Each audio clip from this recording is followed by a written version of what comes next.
Bonjour ou bonsoir à tous, vous qui regardez les vidéos, que ce soit le jour ou la nuit. Ici DVD Pro Catch. Cette vidéo sera en troisième partie, parce que là je fais que la première partie. Donc si vous avez cliqué sous la, la miniature, vous savez de quoi je vais en parler. Parce que voilà, vous savez maintenant auquel maintenant j'ai un anthologie, encore une, mais qui est en boîte complète. Et si vous l'avez pas vu, que ce soit sur mon Instagram ou dans mes précédentes vidéos, ben je vous le montre tout de même. Et voilà, vous allez peut-être comprendre de quoi auquel je voudrais en parler. Je le tiens à une main en même temps. Voilà, l'anthologie du Royal Rumble de 1988 à 2007. Et qu'il est complet. Bon, après, il est pas rempli des autres années, mais ils avaient complété, ils se sont arrêtés jusqu'en 2007. Sinon, très bon coffret, vraiment, c'est un très beau coffret, même s'il est en marbre blanche. Mais il peut rapporter de la valeur, sinon, il peut vraiment rapporter de la valeur. Donc, c'est pas mal. Pour moi, c'est vraiment pas mal. Et ah, ça, c'est les pellicules. Tiens, je vais vous montrer. Alors, on a la pellicule de Kane qui fait un chokeslam sur Chris Benoit, je pense, lors du Royal Rumble 2004. Et excusez-moi si vous entendez les chiens aboyer, je peux pas maîtriser le son parce qu'en même temps j'ai chaud. Stone Cold Steve Austin qui attaque Kane avec un coup de chaise lors du Royal Rumble 2001. Ce fameux spot auquel Shawn Michaels s'est accroché aux cordes et qui veut pas se faire éliminer. Et que, que son pied avait touché uniquement le ring, mais sinon il était à ça d'y passer. Vraiment pas mal. Je crois que c'est 95, je pense, qui ça s'est déroulé. Et ça, c'est en 92, je pense, auquel on voit Ric Flair attaquer Shawn Michaels, avec Bulldog qui vend la douleur. Donc ça, c'était pour les pellicules. Ok, je préfère mettre là. Et voici le tout premier coffret. Et je vais vous dire pourquoi je décide de faire uniquement sur un seul coffret. Parce que laissez-moi vous l'expliquer. Alors tout simplement, je décide de m'attaquer sur le premier coffret. Parce que si jamais je m'attaque tous en même temps, les matchs dans les descriptions seront, on va dire, directement pas assez d'espace. Espace, excusez-moi, il n'y aura pas assez d'espace pour moi tout citer les matchs. Et aussi, la vidéo serait très très très longue, vu comment je fais beaucoup de vidéos longues. Donc, en même temps, c'est pour ça auquel je préfère faire ce genre de petit système, on va dire ça comme ça. Et que j'espère ça vous conviendra. Même si je ferai en 3 parties. Alors oui, je sais, pour 3 parties, il y a 4 DVD. Mais la quatrième, je vais pas le faire, le quatrième coffret. Parce que j'ai déjà fait tous les Royal Rumble, que ce soit de 2003 jusqu'à 2007. Et encore d'autres. Hein. Donc si je veux, je pourrais faire un résumé rapide dans la partie 3. Et basta quoi. Parce que le reste, ce sera vous allez voir mes anciennes reviews. En tout cas, je vous le conseille. Donc là, on a le volume 1 de 1988 à 1992. Attendez. Là, c'est tout le résumé. Et là, il résume bien le premier Royal Rumble jusqu'au 5e Royal Rumble. Ils auraient pu mettre des chiffres hein, dans notre époque à nous, comme ça on s'en sortirait beaucoup mieux de savoir quel est le premier, le deuxième, le troisième. Mais non, ils ont complètement abandonné parce que ils avaient la flemme. À mon avis, ils avaient peut-être la flemme. Et ça, you're going to hell, you hell, what there in my eyes. This is the greatest moment in my life. Ça, on dirait, ce sont les paroles de Ric Flair, on dirait. On dirait. Tribal Royal Rumble. Donc il y a les nombres de personnes auxquelles ils sont restés soit longtemps ou moins longtemps. Donc en 1988, Bret Hart il a duré 26 minutes. Mr. Perfect Kurt Hennig en 89, il a duré 28 minutes. The Million Dollar Man Ted DiBiase Senior a duré 45 minutes. The Model Eric Martel en 91, il a duré 52 minutes. Eric Flair 60 minutes. Donc par rapport aux années, après les Superstar Almost Elimination, donc le nombre d'éliminations, en 88, One Man Gang a éliminé 5, Hulk Hogan en a éliminé 9, encore Hogan en 80, enfin en 90 il a éliminé 5, et encore Hogan en a éliminé 7, et Sid Justice 6 d'un coup, en 92. Après les Royal Rumble Rookie. Bon, après il y a plusieurs noms auxquels c'est assez long à citer. Ah là là, il y en a plusieurs des noms, hein, mais je vous laisserai faire pause à la vidéo pour ceux qui sont bilingues. Voilà, vaut mieux pas se prendre trop la tête. Et là, on s'attaque au premier DVD, auquel le résumé est là. Donc, ça s'est déroulé le 24 janvier 1988 à Hamilton, Ontario, Cops Coliseum au Canada, je pense que ça a eu lieu au Canada. Et il faut savoir, c'est que le tout premier champion intercontinental de l'histoire, qui est Pat Patterson, qui a créé ce genre de concept auquel le gagnant affronterait le champion mondiaux, hein, bien sûr, hein, avec le titre qui avait plus de valeur, même si on sait que le titre intercontinental va rattraper ce genre de valeur. Mais sinon, est-ce que j'en ai gros chose à dire? Pas tout à fait, si ce n'est que c'est lui qui aurait créé le concept et que les hauts dirigeants haut placés, à part McMahon, étaient enchantés de ce projet et qui va rester pendant plus des décennies. Des décennies, des décennies et des décennies. Et moi j'ai ma liste à côté de moi et qu'on a le premier match. Alors le premier match, c'est un match en simple tout simplement entre Ricky de Dragon Steamboat contre The Ravishing Rick Rude. Un très bon match entre les deux. Je me rappelle que c'était un très bon match et que j'ai pas besoin de trop en citer à propos de ce match, ce n'est que c'était bon entre deux hommes qui savent quoi faire dans un ring, malgré leur musculature impressionnante. Ils démarquent de leur côté assez simple et un peu, on va dire, de l'entraînement draconien, parce que je vois que tout ce qu'ils font, c'est de l'entraînement draconien pour apprendre les techniques, pour apprendre tout ce qui est grosse prise, et j'en passe des trucs. Mais dans ce match, à ce qui paraît, il y avait à un moment un ref bump dans ce match-là, donc l'arbitre il s'est mangé un coup, et que je pense que Ricky Steamboat a voulu faire son finish, son crossbody de la troisième corde pour essayer d'emparer pour la victoire, mais il y a eu, on va dire, cafouillage, et que l'arbitre fait le compte de 3 et que d'un seul coup, Rick Rude pensait avoir la victoire parce que sa musique retentit et il peut repartir en vestiaire victorieux, mais sauf que l'annonceur, donc The Fink, Howard Finkel, annonce que c'est victoire par disqualification de Ricky Steamboat. Et bien sûr, ça rend furieux Bobby Heenan et Rick Rude, mais victoire quand même consécutive de Ricky Steamboat. Donc ce match-là, 3,50. Voilà, sans aller trop plus loin. Et la Dino Bravo, The Weight Finger Challenge.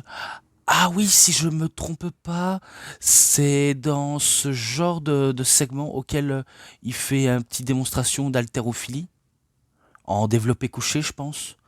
Je me rappelle ce segment, il a duré plus longtemps, mais que je devrais passer. Je devrais passer quand même.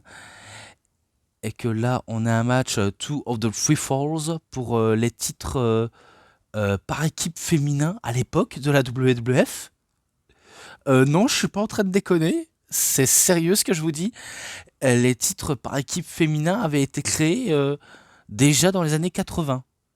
Et, et quand j'ai vu la première fois dans ce DVD, je me suis dit, ah bon? Sérieux? Euh, Moi qui croyais qu'en 2018-2019, c'était possible que ce soit eux les premiers championnes, finalement, on s'est tous gourés, et qu'on nous a pas tout dit la vérité, et que je me suis dit, ok, ben, je ne savais pas, maintenant je le sais. Voilà, je me suis dit ce genre de réponse. Donc dans ce genre de match, on a The Jumping Bomb Angels. Donc je crois que ce sont équipes de deux japonaises. D'ailleurs, je me demande si elles sont pas jumelles. Parce que là que je viens de voir et je viens de citer, Norioto Tateno, pardon, et Itsuki Yamasaki. Itsuki Yamasaki contre The Glamour Girls, donc Judy Martin, ou Martine, pour certains qui voudraient le dire, Leilani Kay. Voilà. Alors, je pense que les premiers qui ont remporté la première manche, ce sont The Glamour Girls, et ensuite The Jumping Bomb Angels revient en prenant du poil de la bête, en remportant un point, et que à la troisième manche, eh ben, ça va se conclure avec The Jumping Bomb Angels qui conclut le match et qui deviennent les nouvelles championnes. Vu comment à l'époque c'était les Glamour Girls qui étaient les championnes par équipe. Donc voilà, victoire des deux japonaises, et que c'est un 3,20. Même si à l'époque le catch féminin en équipe ou en solo, ça faisait pas rêver euh, d'un hypothétique euh, allez, même traitement que les hommes. J'ai pas les mots pour vous décrire tout ça, mais j'essaie de le dire tant que je peux. Mais bon. Ensuite, André the Giant and Hulk Hogan History Recap. Donc on nous résume la rivalité entre Hogan et André. Et pareil encore dans ce WrestleMania 14 de Contact Shipping, je sais pas quoi là. Bon, après il y a plusieurs segments, hein, comme Crane the Jules Interview. Ouais, Hulk Hogan se fait interviewer.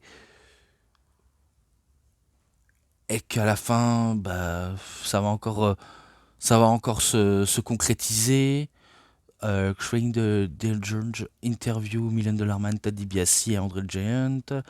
Et Vince McMahon et Jesse de Body Ventura qui concluent ce show. Mais on va pas conclure vu comment on s'attaque dans ce Royal Rumble. Donc le match du Royal Rumble.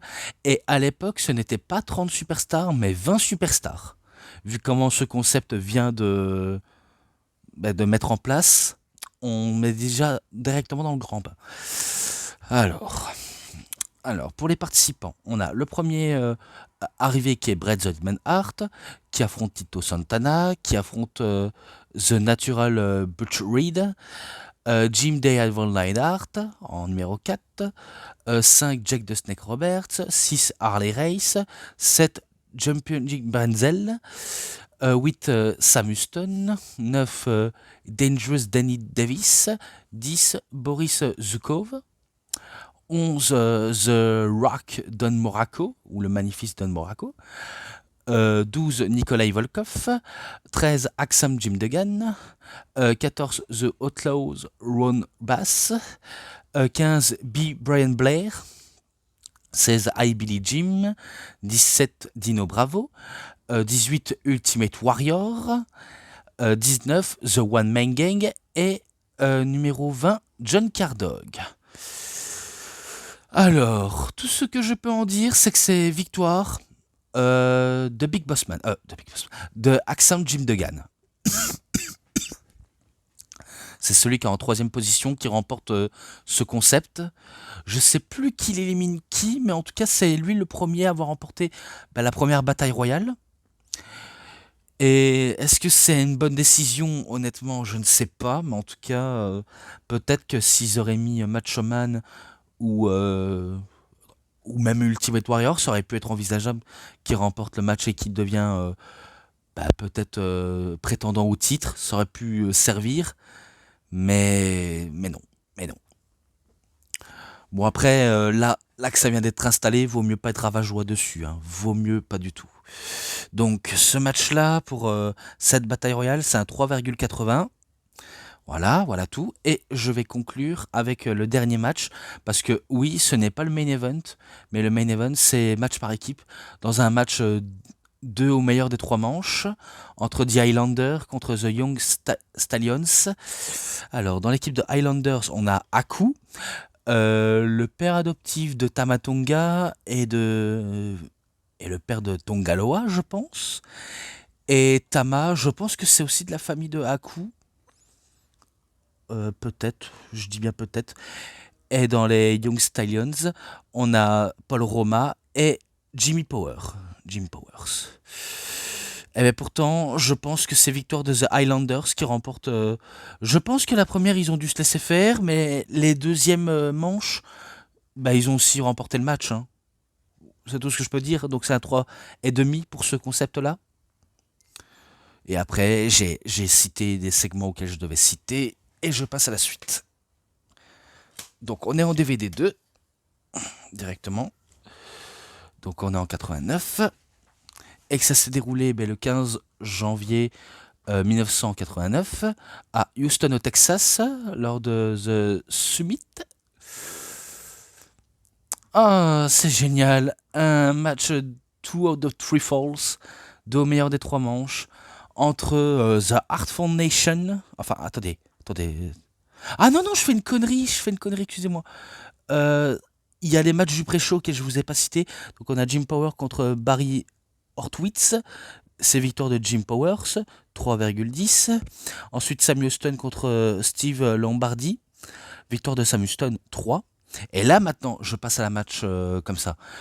Donc on a The Art Foundation, Bret the Hitman Hart et Jim the Evil Neidhart qui font équipe avec Axam Jim Duggan contre The Fabulous Rougeau's Brothers, donc Jacques Rougeau et Raymond Rougeau, qui font équipe aussi avec Dino Bravo, pardonnez-moi. Dino Bravo.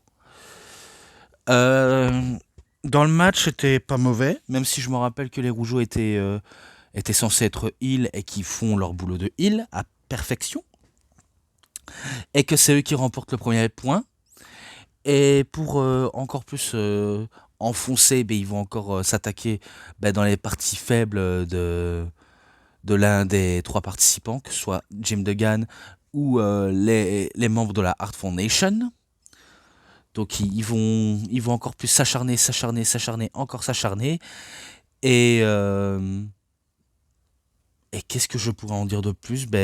Malgré tout l'acharnement, c'est quand même les Faces qui vont réussir quand même à marquer encore un point. Donc ils sont à 1 partout. Et qui a la balle au centre. Et que le dernier qui remporte le match, je vais vous dire, c'est The Art Foundation et Jim Duggan. Parce que j'ai pas envie de trop me prendre la tête sur ce qui s'est passé dans les matchs. Donc, vu comment c'est victoire de eux, c'est à 3,50, tout simplement. Et là, encore un segment The Superstars, Drawn the Number for the Rumble. Donc il y en a qui chopent leur...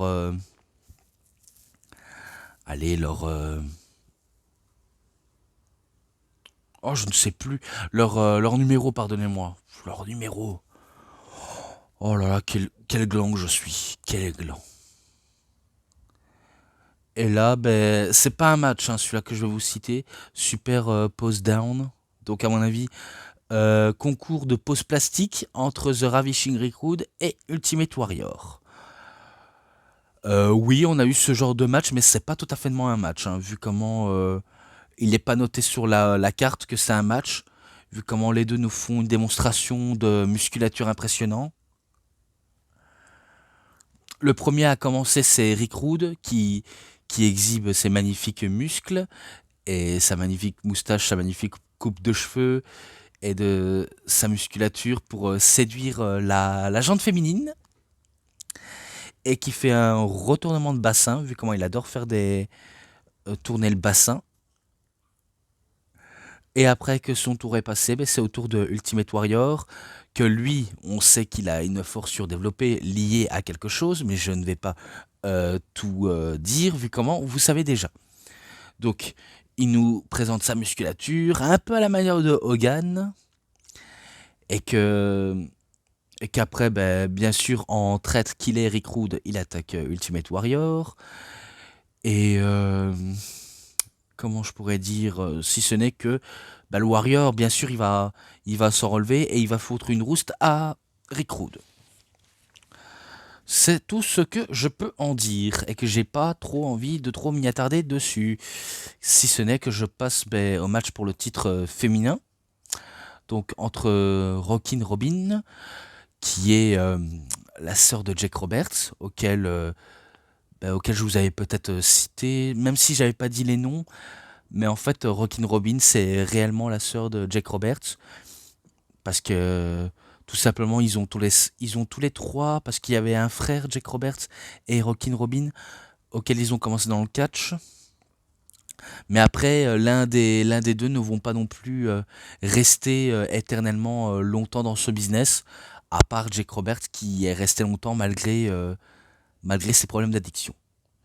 Et que là, Rockin' Robin affronte Judy Martin ou Martine. Même si c'était pas non plus la perfection dans ce match-là, parce qu'il y en a qui se servent de ce match pour aller faire une pause pipi ou, euh, ou détendre l'atmosphère, ça dépend de quoi vous voulez aborder. J'ai pas tous les mots pour vous décrire, si ce n'est que c'est victoire de Rockin' Robin et que c'est elle qui conserve son titre. Parce que c'est elle la championne en titre. Et voilà tout ce que j'ai à dire. Donc c'est un 3,20. Ensuite, Sean Money interviews Twin Towers. What a Slick. Donc les deux tours jumelles. Voilà tout. Ensuite, Greg Diamer Valentine. Enfin, Greg Diamer Valentine. Non, qu'est-ce que je raconte Minjin Okerland interview Rick Rude et Bobby Heenan, auquel ils disent que c'est injuste qu'on le disqualifie alors que Rick Rude avait la magnifique pose plastique par rapport au Warrior, pardonnez-moi, qui avait une pose plastique pas très naturelle, et que leur rivalité est loin d'être terminée. C'est tout ce que on sait de eux. Ensuite, Manage Talk about the Royal Rumble. Et pour terminer, on a le Roi Haku contre Harley Race.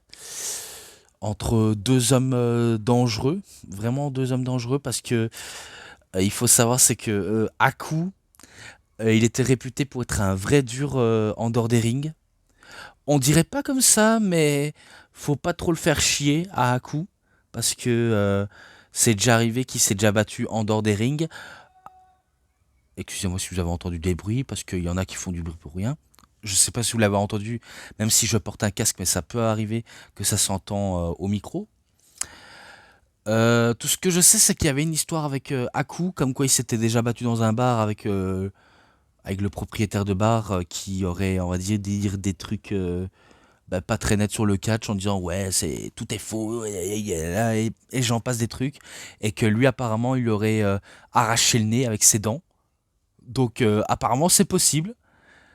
Bon, après il y a d'autres histoires par rapport. Est-ce qu'il s'est réellement battu avec les flics? Parce que faut dire, il est sanguin, il est vraiment sanguin, ce Haku. Donc que voulez-vous que j'en dise de plus? Pas grand-chose. Si ce n'est que faut pas trop le chercher, et encore moins ses fils. Voilà. Et que Harley Race, on sait, grand vétéran, grande légende, grand monsieur aussi, qui a tant donné pour le catch, et que maintenant c'est devenu une légende vivante, même s'il n'est plus parmi nous. Mais il brille par rapport à son côté technique, hein. C'est tout ce que je peux dire, il brille son côté technique. Et pourtant, dans ce match-là, c'est Haku qui remporte le match. C'est tout ce que je peux en dire, c'est lui qui remporte le match, et que c'est un 3,40. Voilà tout. Et maintenant, je passe au main event, le Royal Rumble match. Donc on a le premier Axe, le deuxième Smash, donc les deux de Domination, je pense. Ensuite, le troisième, André the Giant. Le quatrième, Mr. Perfect Kurt Hennig. Le 5, Ronnie Garvin. 6, Greg the Hammer Valentine. 7, Jake the Snake Roberts. 8, Ron Baz. 9e, Shawn Michaels. 10e, The Bushwhacker Butch. 11, The Honky Tonk Man. 12, Tito Santana. 13, Bad News Brown. 14, Marty Jannetty. 15, The Macho Man Randy Savage. 16, Arn Anderson. 17, Tully Blanchard. 18, Hulk Hogan. 19, The Bushwhacker Luke. 20, Coco Beware.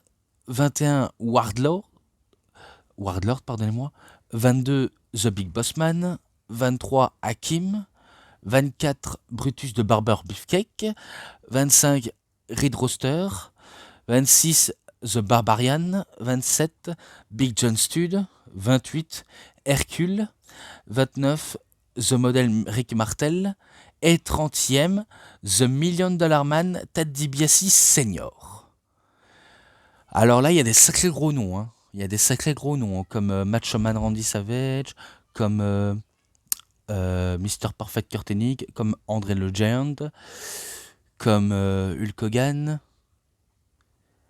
Eh ben, parmi ces noms-là, et aussi ceux que j'ai cités, comme la plupart auxquels je devais citer, comme Shawn Michaels, Marty Jannetty, Honky Tonk Man, Tito Santana, et j'en passe. La plupart ne vont pas remporter ce Rumble, vu comment ça va être victoire de The Big John Studd, auquel il remporte ce Rumble. Et quelle devine surprise! Vraiment, quelle surprise! Donc après, Minji No Carland interview Macho Man Randy Savage, et Gorilla Monsoon et Jesse Ventura résume tout le résumé du Royal Rumble, et qui s'arrête ici. Donc voilà tout. Voilà tout pour le deuxième DVD. Et maintenant au troisième, donc le 21 janvier 1990, à Orlando en Floride, donc Orlando Arena. Oui. Donc ça c'est le match d'ouverture auquel je vais citer. Où est-ce qu'il est? Le premier match, c'est dans un house show, enfin dans un pré-show. Paul Roma contre The Brooklyn Brawler. Victoire de Paul Roma 3, c'est un 3. Le deuxième, The Bushwhacker Luke et Butch contre The Fabulous Rougeau Brothers. Donc Jacques Rougeau et Raymond Rougeau. C'est ici, bien sûr, c'est ici. Eh ben, c'est les Bushwhackers qui battent les Fabuleux Rougeau. Et c'est très étonnant que ce soit eux qui remportent le match, alors que les Québécois aussi sont pas mal, vraiment pas mal. Donc ce match-là, voilà. Je préfère le conclure parce que ça commence à faire beaucoup, hein, comme nombre d'heures que je laisse. Donc c'est un 3,5, parce que je reconnais qu'il était pas mal, malgré le côté stupide et un peu nanardesque des Bushwhackers, mais je n'ai rien à leur reprocher. Vraiment rien du tout. Et là, encore Gene Okerlund qui interviewe Million Dollar Man, Ted DiBiase Senior et Virgil, parce qu'ils vont faire équipe, je pense. Ou alors, ils vont peut-être participer au Royal Rumble, je n'en ai aucune idée. Mais bon. Je préfère passer, parce que là, on a le match entre Brutus de Barber Beefcake et The Genius Lenny Poufo, le frère de Macho Man Randy Savage, auquel ils s'affrontent. Dans ce match-là, je m'attendais du bon, surtout en connaissant un tout petit peu The Genius, et que malheureusement à la fin ça va se conclure par un double disqualification, parce qu'ils se sont auto-disqualifiés, et que je sais que j'ai vu, hein, j'ai tout vu, mais c'est trop long à expliquer. Vraiment trop long à expliquer, c'est tout ce que je peux en dire. Et que je suis un peu lessivé pour tout citer tout ça. Un petit peu, en tout cas je dis bien un tout petit peu, pas beaucoup. Mais voilà. Donc ça se conclut par un double disqualification, et que c'est un 3,20. Donc c'est tout ce que je peux dire. Ensuite, Sean Money interview The Heyman Family, donc la faction de Heyman, de Heyman, pardonnez-moi. Et ensuite, match dans un match de soumission. The Rudjed Ronnie Garvin contre Greg Diamer Valentine. Alors, où est-ce qu'il est le match? Parce que je sais que je l'ai écrit. Et il est là. Il est là. Alors, c'est dans un match de soumission pour voir qui est le plus technique en soumission des deux. Et ce que je peux dire, c'est que même si Diamer Valentine a utilisé des nombreuses prises auxquelles il connaît et qui peut facilement remporter haut la main, ce n'est, on va dire, pas assez suffisant pour faire chuter Ronnie Garvin. Vu comment c'est Ronnie Garvin qui va avoir le dernier mot à la fin. Il va l'éliminer à la fin, tout simplement. Et que c'est un 3,5, vu comment le match, j'ai pas trouvé si dégueulasse que ça. Vraiment pas dégueulasse. Donc c'est tout ce que je peux en dire. Ensuite, Minjin qui interviewe Mr. Perfect Kurt Hennig, qui dit qu'il va peut-être remporter cette bataille royale et que ce sera peut-être son année, si c'est possible. Non, logiquement oui, peut-être, mais après, on n'en est pas sûr. Brother Love interview sensationnel Sherry Martel, qui est la reine, et aussi accompagnée de Saphir. Donc, dans ce segment, il y a eu tant de trucs à dire, mais je crois que je n'étais pas dedans pour être là, pour tout capter ce qu'ils viennent dire. Parce que c'est tellement rare que je suis concentré là-dessus, mais là, ça me passe un tout petit peu au-dessus de la tête. Et que il y a eu tellement de trucs. Peut-être qu'il y avait, on va dire, une altercation entre Macho Man et Dusty Rhodes, je pense. Parce que je crois qu'il y a eu cette bagarre entre les deux. Il y a eu cette bagarre, bien sûr, dans le ring. Ils ont réglé leurs problèmes sur le ring, comme des vrais bonhommes. Et qu'après, ben, ça se conclut ce segment et ça poursuit. Car Sean Money interview Axam Jim Duggan. Et ensuite Big Boss Man contre Axam Jim Duggan. Parce que Axam Jim Duggan, il va affronter Big Boss Man. Et que c'est exactement ce qui se passe. Mais comme tout à l'heure avec Brutus Beefcake et The Genius, ils vont tous les deux se faire disqualifier. Attendez. Ah non, j'ai pas noté. Ah non, il n'y a pas double disqualification. C'est moi qui me suis trompé. Victoire, pas de disqualification. Ah oui, d'accord, d'accord. Ouais, je me suis gouré. C'était victoire par disqualification pour Jim Duggan, vu comment Big Boss Man a commencé à utiliser. Je pense qu'il a utilisé une matraque ou une chaise. Normalement, logique qu'il utilise une matraque, vu comment les policiers prennent toujours des matraques. Donc c'est peut-être possible que ce soit à cause de ça. Ah, pourtant j'essaie de le faire vite, mais c'est pas évident, hein. J'essaie de faire vite. Rien n'est évident. Mais bon, ce n'est pas grave, vraiment pas grave, du fait que ce match-là, je vais être méchant, mais je pense que je lui mets un 3, parce qu'en plus je l'ai même pas noté, et il faut que je le note tout à l'heure, donc c'est un 3. Donc voilà tout ce que je peux en dire sur ça. Et ensuite, a few words from the Royal Rumble participants. Donc on est au Royal Rumble match. Donc le premier c'est le $1 Man Ted DiBiase Senior, deuxième Coco Beware, troisième Marty Jannetty, quatrième Jake the Snake Roberts, le cinquième The Macho King ou Macho Man Randy Savage, numéro 6 Roddy Piper, 7 Wardlord, 8e Bret the Hitman Hart, 9 The Bad News Allen Brown, si je peux le dire aussi, le 10e The American Dream Dusty Rhodes, 11e André the Giant, 12e Red Roster, 13e Axe, 14e Aku, 15e Smash, 16 Hakim, 17 Jimmy de Superfly Snuka, 18 Dino Bravo, 19 Earthquake, 20 Jim the Evil Neidhart, 21 The Ultimate Warrior, 22 The Model Rick Martel, 23 Tito Santana, 24 The Hockey Tonk Man, 25 Hulk Hogan, 26 Shawn Michaels,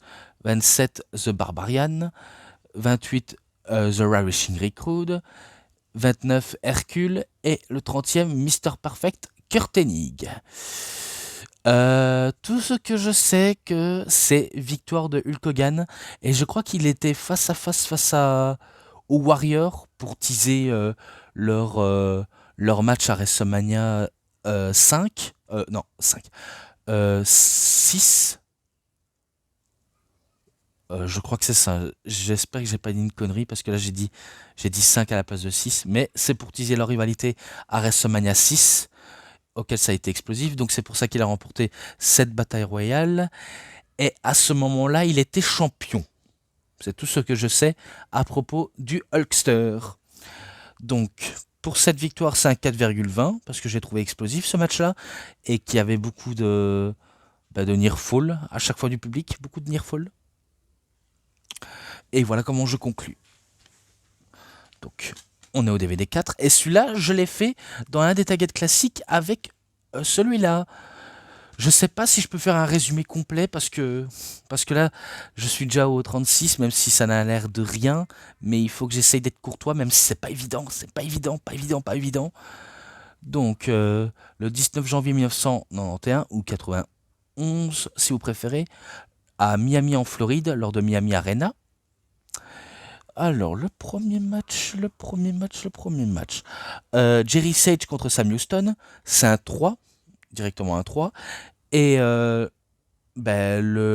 premier match, on va dire, dans la carte principale, parce que l'autre c'était un pré-show. The Rockers contre les Orient Express, donc Shawn Michaels et Marty Jannetty contre Kato et Pat Tanaka, auquel il est présent dans le DVD de Shawn Michaels et dans le Target classique, et auquel je sais que c'est victoire des Rockers, vu comment à l'époque je mettais deux 3/4, maintenant je n'utilise plus ce terme 3/4, parce que j'ai à la fâcheuse tendance à oublier ce que c'est, même si je sais qu'il faut bien compter correctement, auquel j'ai un petit peu la flemme, parce qu'avec tout ce que je regarde, avec tous les notes que je fais, je suis pas tout à fait trop concentré, donc il faut m'excuser pour ça. Voilà, tout simplement c'est victoire des Rockers, et c'est un 2-3/4 quoi. Voilà. Ensuite, Sean Money qui interview Macho King, Randy Savage. Et Big Boss Man qui affronte The Barbarian. Et au passage, il bat The Barbarian. Tout simplement, c'est tout ce que je sais. C'est un 3,20. Ensuite, The Sergeant Slaughter. Ou pas encore ça, attendez. Sean Money interview Sergeant Slaughter avec Hammond, je pense. Et Gene Okerlund qui interview Ultimate Warrior et qui se fait interrompre par Sherry, et que celui-ci va refuser les avances de Sherry, vu comment il est déterminé à défendre les couleurs de l'Amérique contre celui qui a trahi les États-Unis, donc Sergeant Slaughter, et auquel le match c'est directement tout de suite. Et que dans ce match-là, au début, j'étais très étonné que ce soit Sergeant Slaughter qui bat quelqu'un comme Ultimate Warrior. Mais il faut dire, Warrior, il avait Macho Man à ses trousses. Donc il avait vraiment assez trousses et qui ne pouvait pas, on va dire, faire grand-chose si ce n'est que de subir et encore subir. De la part aussi de Sergeant Slaughter. Même si, encore une fois, j'aime pas sa manière de vendre à Warrior. Mais il est quand même tout à fait explosif. Malgré tout. Et pourtant, c'est victoire de Sergeant Slaughter qui devient pour la première fois champion de la WWE. Donc voilà tout ce que j'ai à dire sur ce match-là. Si c'est que c'est un 3,40. Et ensuite je poursuis. The Monty contre Coco Beware. Donc c'est Monty qui bat Coco Beware. Et que c'est un 3,10. Ensuite, ça poursuit encore. Sean Money interview Macho King, Randy Savage pour son geste, et que il sait que le Warrior est très en colère et qu'il veut lui faire la peau, mais qu'il préfère de partir avant qu'il ne soit trop tard. Pardonnez-moi. Ensuite, Gene Okerlund interview Sergeant Slaughter, qui fait honneur à l'Irak, aux côtés du sergent Almad, je pense. Je ne sais plus comment il s'appelle, bordel. Je n'ai plus les noms en tête. Ça me dépasse tout ça. Ça me dépasse. Mais bon, ce n'est pas grave. Il veut faire honneur à l'Irak tout en faisant cracher sous la soupe des Américains. C'est tout ce qu'il voulait faire. Ensuite, Fan Wars Wish to the Troops. Ça, c'est quand il leur donne leur avis qu'ils pourraient remporter le Royal Rumble.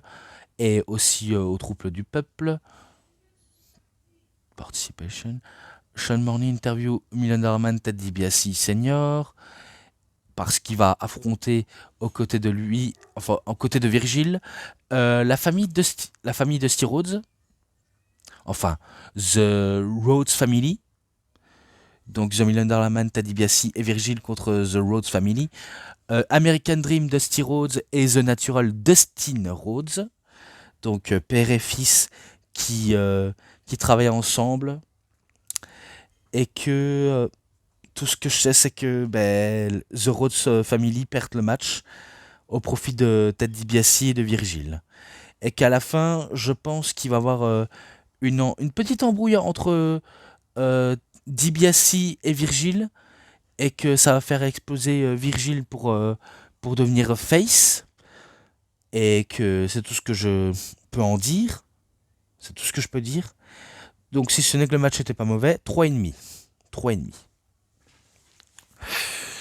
Et ensuite, Gino Corleone interview Hulk Hogan, comme quoi il voudrait remporter le Royal Rumble pour la 2e année consécutive. Ben voyons, il nous a complètement spoilé. Et là, le premier arrivé, Bret Hart. Deuxième, Dino Bravo. Greg Valentine. Paul Roma. The Texas Tornado, Kerry Von Erich. Rick Martel. Saba Simba en 7e. 8e, Bushwhacker Butch. 9, Jake the Snake Roberts. Donc il y avait 1, 2, 3, 4, 5, 6, 7, 8, 9. Le 10e, Hercule. Le 11e, Tito Santana. 12e, Undertaker. 13e, Jimmy de Superfly Snuka. 14, British Bulldog, Davey Boy Smith. 15, Smash. 16, Hawk. 17, Dean Shane Douglas. 18, Macho King Randy Savage. 19, Animal. 20, Crush. 21, Jim Duggan. 22, Earthquake. 23, Mr. Perfect Kurt Hennig. 24, Hulk Hogan. 25, Haku. 26, Jim Neidhart. 27, Bushwhacker Luke. 28, Brian Knobbs. 29, Wardlord. Et 30e, Tugbot, je pense. Ouais, Tugbot. Ok, c'est assez complexe quand je ne résume pas très bien tout le truc, mais tout ce que je sais, c'est victoire de Hulk Hogan qui remporte pour la 2e année consécutive. Donc il a remporté le Royal Rumble en 90 et maintenant en 91. Et que ça fut l'un des premiers à créer cet exploit. Bon, après, il y en a un qui va le surpasser, hein, c'est tout ce que je sais. Mais bon, on est au 5e DVD. On est directement au 5e. Donc le 19 janvier 1992, à Albany, New York, lors de Nugbot Arena, aux États-Unis bien sûr. Alors, le premier match, c'est dans un pré-show. Chris Walker contre Brooklyn Brawler, 3. Voilà, je le mets à 3. Et maintenant, dans la carte principale, The New Art Foundation, donc The Rocket Owen Hart, qui fait équipe avec Jim the Elven Neidhart, contre The Orient Express, Kato et Pat Tanaka. C'est victoire de The New Art Foundation, ou New Foundation, si on peut appeler ça comme ça, mais je prononce comme ça. Ensuite, Alfred Hayes, recap, Bret Hart, is... Ah, pour le titre intercontinental, d'accord. Pour le titre intercontinental, Sean Money interview The Monty et Roddy Piper qui affronte The Monty pour le titre intercontinental, auquel, si je ne me trompe pas, parce que oui, je fais un résumé tout à fait rapide, c'est victoire de Roddy Piper qui remporte le titre intercontinental. Et voilà comment il va affronter. Il affrontera Bret Hart. C'est tout ce que je sais. Alfred Hayes interview Hulk Hogan. Voilà. Pour sa participation au Royal Rumble. Et ensuite un match par équipe. Où est-ce qu'il est ce match par équipe? The Beverly Brothers, Bo et Blake qui affrontent les Bushwhackers, donc Luke et Butch. Et ben c'est victoire de The Beverly Brothers, et que c'est un 3,20. Et que le match entre The Monty et Roddy Piper, c'est un 3,5. Au cas où je ne l'aurais pas cité. Et pareil entre les Orient Express et The New Art Foundation. Au moins, je le dis au cas où. Attendez.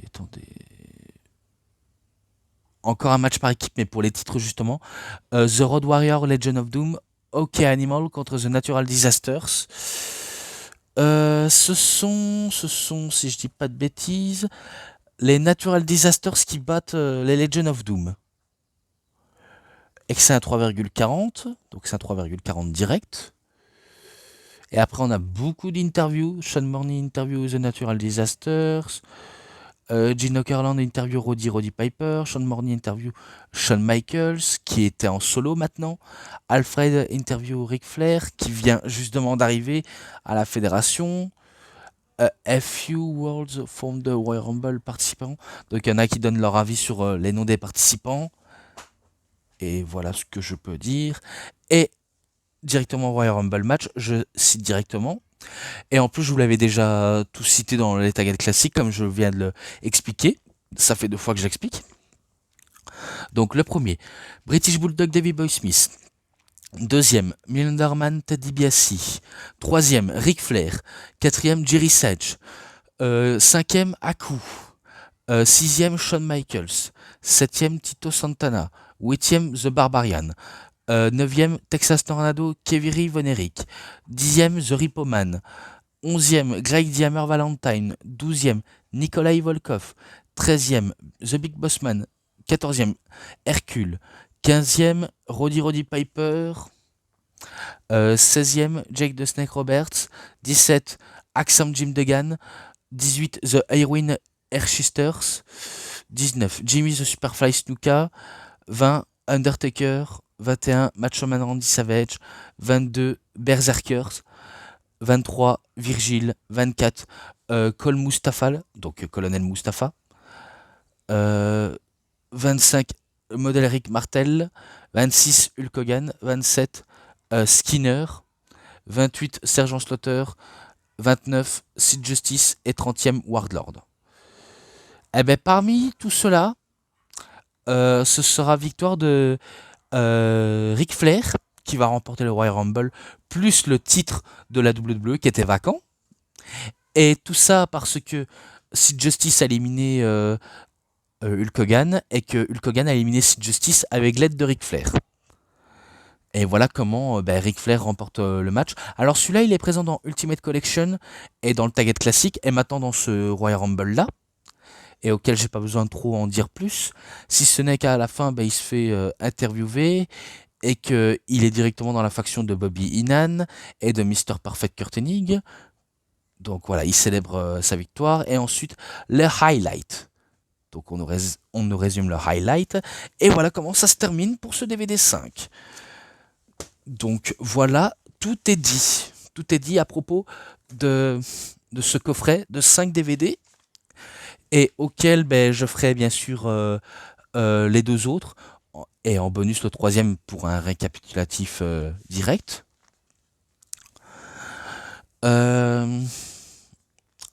Pour les matchs, les segments promo et l'ensemble, je pense que je le mettrais un 4,70 3,70 ou 70 si vous préférez, parce que je l'ai trouvé pas mauvais, même s'il y avait des matchs auxquels ça n'a pas sa place et auxquels il y a beaucoup trop de choses à dire, mais ce n'est pas grave, vu comment j'ai déjà tout dit sur ce premier volume, et que maintenant je m'attaquerai aux deux autres. Donc je ferai la partie 2, et à la fin je ferai la partie 3. Donc voilà, partie 3. Donc je pense que tout est dit et que je m'arrête ici. Donc c'est tout pour cette vidéo de review. C'était DVD Pro Catch, j'espère que ça vous aura énormément bien plu. Et si vous avez aimé cette vidéo, vous savez ce qu'il vous reste à faire. Likez la vidéo, commentez, partagez, abonnez-vous à ma chaîne et cliquez sur la petite cloche pour avoir plus des notifications et des prochaines vidéos. Et moi je vous dis bonne journée, bonne soirée à tous. Au revoir tout le monde pour une prochaine vidéo. A plus à tous les fans de catch. Allez, bye bye tout le monde.